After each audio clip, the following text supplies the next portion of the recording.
payamanan lang din ang labanan. Atabs ko itong Sorsogon pagdating sa gandang natural. Present ang mga dagat at talon. Matatayog na bundok. At mga kuwebang hinulma ng panahon. Ang isang araw sa kanilang kuweba, OA sa laki. Halos sinlaki ng isang cathedral. Dito tayo sa Prieto Diaz, Sorsogon. Ang ating sasadyain, ang ipinagmamalaki nilang Nagsurok Cave.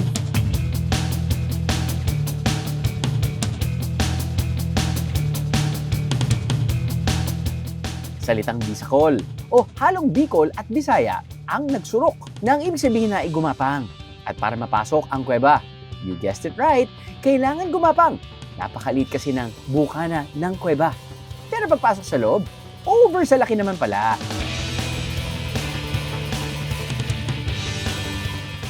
Halos 1 kilometro ang haba nito. At isang araw ito sa pinakamahabang cave system sa buong Bicol region. Amazing talaga ng wonders of nature, no? Madilim sa loob ng Nagsurok Cave. Halos wala kasing skylights o yung siwang kung saan pumapasok ang liwanag sa loob ng kuweba. Kung makaramdam ng kaba,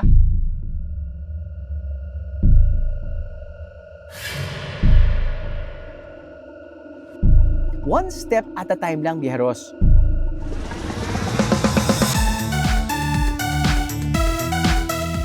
Matapos ang matagal na lakaran sa kadiliman, makahihinga rin ng maluwag. Kapag narating na ang liwanag sa dulo ng kuweba,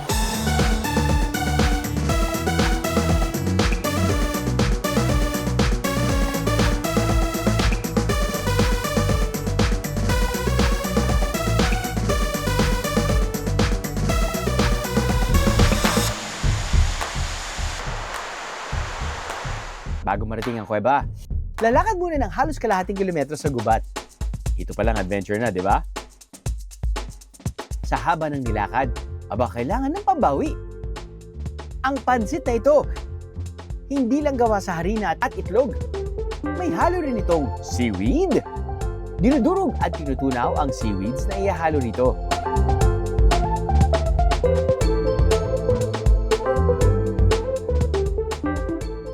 Kilala kasi ang Sorsogon bilang isa sa mga biggest seaweed producers sa Bicol. Meron silang hinalong seaweeds, eggs, salt, and lime.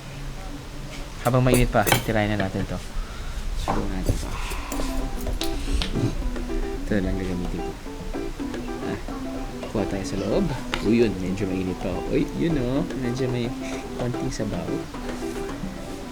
Para sa akin, ang perfect na pansit, canton, or whatever. Yung hindi sobrang masabaw. Yung ito, yung hindi naman siya dry, pero yung may konting dulas. Konting dulas. Now, ang tanong dyan lasa ba siyang seaweed? Wala naman lasang seaweed. Medyo maalat lang. Slippery siya. Parang seaweed, ganun ba? Hindi natin alam.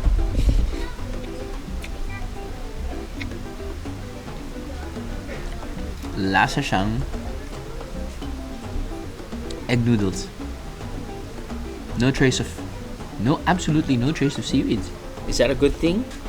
I think that's a good thing.